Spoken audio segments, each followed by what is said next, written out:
Hey everyone, today we are dealing with about मिथेनोजन्स। मिथेनोजन्स जो होते हैं वो माइक्रो ऑर्गेनिज्म होते हैं जो प्रोड्यूस करते हैं methane as a metabolic by product in hypoxic condition. अब ये हाइपॉक्सिक कंडीशन क्या?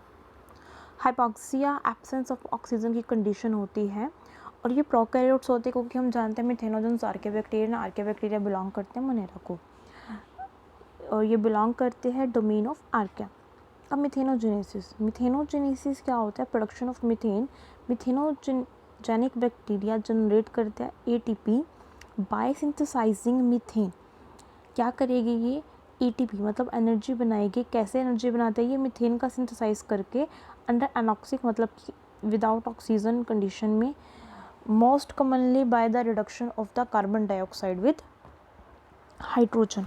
ज़्यादातर ये क्या करते हैं कि कार्बन डाइऑक्साइड जो भी है एटमॉस्फेयर में उसकी रिडक्शन करके हाइड्रोजन के साथ ये मीथेन बनाते हैं। All methanogens are eukaryota archaea. Methanogens जो है वो आर्के बैक्टीरिया है, बहुत ज़्यादा कॉमन है ये वेटलैंड्स पे जो दलदल एरिया होते हैं। Where they responsible for marsh gas. Marsh gas is very well known gas. जो बायोगैस होती है उसी को ही हम मार्श गैस कह देते हैं, जिसका प्रिंसिपल कंपोनेंट मेन कंपोनेंट है लगभग 75% लगभग मीथेन का फॉर्मूला होता है CH4 और मीथेन के साथ इसके अंदर हाइड्रोजन सल्फाइड का फॉर्मूला होगा H2S एंड कार्बन डाइऑक्साइड इसके अंदर रहता है। इसके अंदर क्योंकि मीथेन है बहुत ज़्यादा अमाउंट में, इसलिए इसको हम मार्श गैस, मीथेन को भी कभी कभी हम मार्श गैस कह देते हैं, लेकिन मार्श गैस बायोगैस को कहा जाता है जिसके अंदर methane, hydrogen sulphide and carbon dioxide present होती है। तो हमारे जो मिथेनोजन्स है वो रिस्पॉन्सिबल है मार्श गैस के लिए, मतलब आप समझ पा रहे हैं मीथेन तो ये बनाते ही है लेकिन साथ में बायोगैस प्रोडक्शन के लिए रिस्पॉन्सिबल है marsh gas, including marsh gas में भी क्या क्या रहा? Methane, hydrogen sulphide and carbon dioxide. इसके अलावा ये प्रोड्यूस करते हैं in digestive tract of animals such as ruminants and many humans where they responsible for the methane content. तो ये मीथेन खासकर रूमिनेंट्स। अब ये रूमिनेंट्स क्या होता है? रूमिनेंट बेसिकली जो है इनके अंदर इंक्लूड होता है sheep, goat, buffalo, deer, giraffe and camels. ये एनिमल्स जो होते हैं they have a digestive system that is uniquely, इनका डाइजेस्टिव सिस्टम डिफरेंट होता है हमारे डाइजेस्टिव सिस्टम से, क्योंकि हमारे डाइजेस्टिव सिस्टम इनके पास क्या रहता है, वन कंपार्टमेंट नहीं होता स्टमक का, इनके पास 4 कंपार्टमेंट होते हैं स्टमक के। Of the 4 compartment the rumen is the, जो रूमेन होता है इनके अंदर, क्योंकि इनमें 4 कंपार्टमेंट्स में रूमेन कंपार्टमेंट होता है जो लार्जेस्ट सेक्शन होता है और मेन डाइजेस्टिव सेंटर होता है इनका।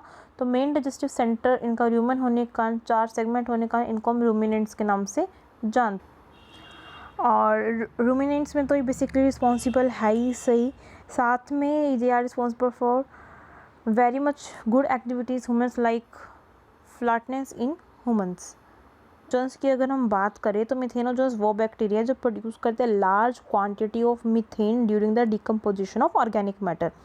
तो मिथेनोजन्स क्या प्रोड्यूस करके बहुत ही लार्ज क्वांटिटी में मीथेन को प्रोड्यूस करेंगे ऑर्गेनिक मैटर के डिकम्पोजिशन से, और ऑर्गेनिक मैटर में कार्बन तो है ही सही, तो वहाँ से मीथेन प्रोडक्शन हो जाएगा। Penicillin produced by penicillium chrysogenum is active against various species of staphylococci and streptococci.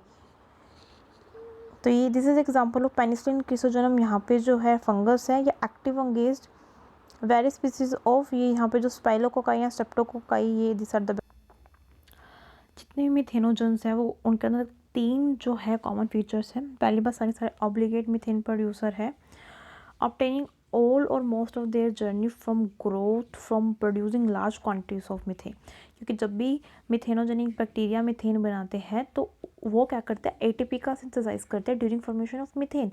जब भी मीथेन बनेगा एटीपी बनेगी, और सारे के सारे आर्के हैं, ठीक है, belong to the phylum euryarchaeota, और ये स्टिक एनारोब्स है, क्योंकि ऑब्लिगेट एनारोब वही होता है जो कि विदाउट ऑक्सीजन तो अपनी ग्रोथ आराम से करेगी, लेकिन ऑक्सीजन के प्रेजेंस में ये किल्ड हो जाएगी, limiting their growth to anaerobic environment, और इनकी ग्रोथ केवल एनारोबिक एनवायरनमेंट में हो सकती है। तो they are the strictly obligate अब टाइप्स ऑफ एनरोब्स कौन से होते हैं? टाइप ऑफ एनरोब्स की अगर हम बात करें तो एक होता है ऑब्लिगेट एनरोबिक बैक्टीरिया जो कि मिथेनोजेंस थे। तो मिथेनोजेंस कैसे थे? Are those bacteria that can grow in the absence of free oxygen. अगर ऑक्सीजन नहीं है तो बड़े आराम से ये क्या करेगी, अपनी ग्रोथ करेगी, but fails to multiply in the presence of oxygen. Obligate anaerobe क्या है?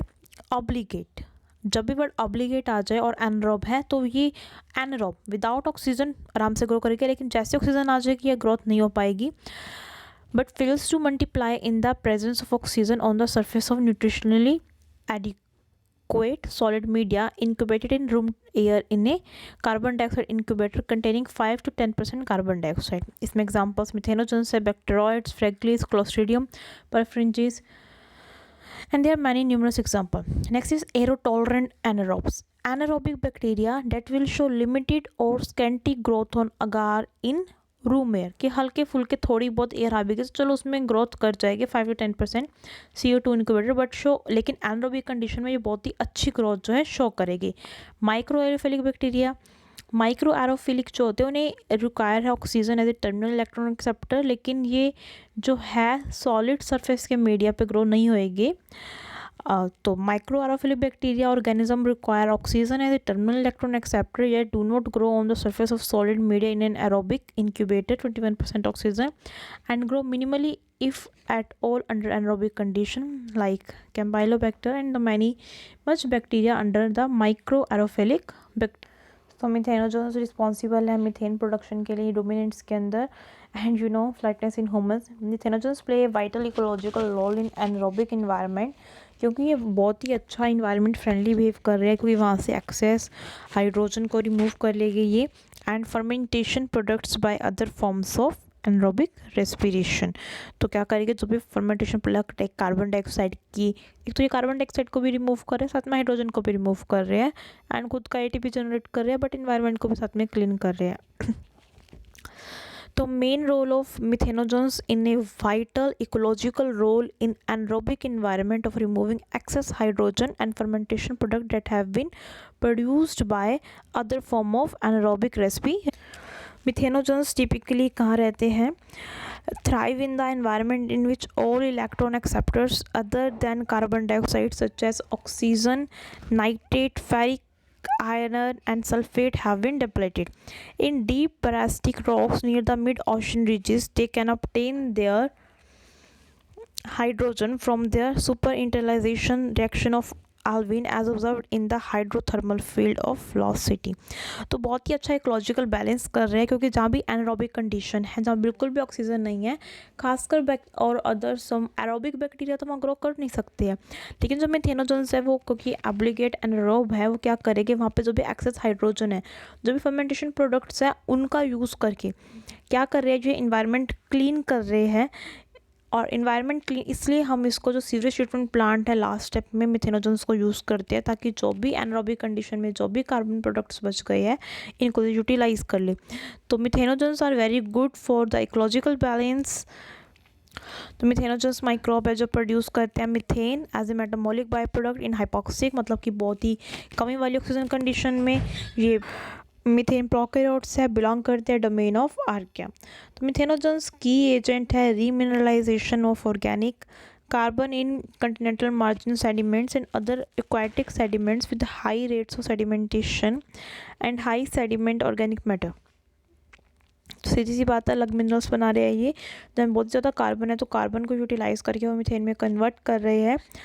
Under the correct condition of pressure and temperature, जो biogenic methane can accumulate in massive deposit of methane clathrates which account for a significant fraction of organic carbon in continental margin sediments and represent a key reservoir of a potent greenhouse gas। सीधी सी बात है, अगर methanogenic bacteria carbon dioxide utilise कर लेंगे, और carbon dioxide ही क्या है, main green house gas है, तो उसको क्या कर देंगे, कम कर देंगे। This is all about the मिथेनो।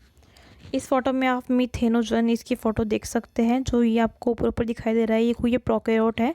तो इसके अंदर हमको प्लाज्मिड डीएनए दिखाई दे रहा है, इसके पास इसका क्रोमोसोमल डीएनए है, राइबोसोम्स है, राइबोसोम्स प्रोकैरियोट तो 70s होएगी, fimbriae they have fimbriae and capsule layer जो सेल वॉल है, इसके पास कैप्सूल लेयर, सेल वॉल के ऊपर कैप्सूल लेयर है, सेल वॉल है, एंड जो प्लाज्मा मेम्ब्रेन, देखिए नीचे प्लाज्मा मेम्ब्रेन, उसके ऊपर सेल वॉल, उसके ऊपर capsule layer, and they have a flagella also. तो what is the function of fimbriae and flagella? तो फिम्ब्रे का काम होता है अटैचमेंट करना किसी भी सरफेस पे, फ्लैजिला का काम होता है मूवमेंट करना।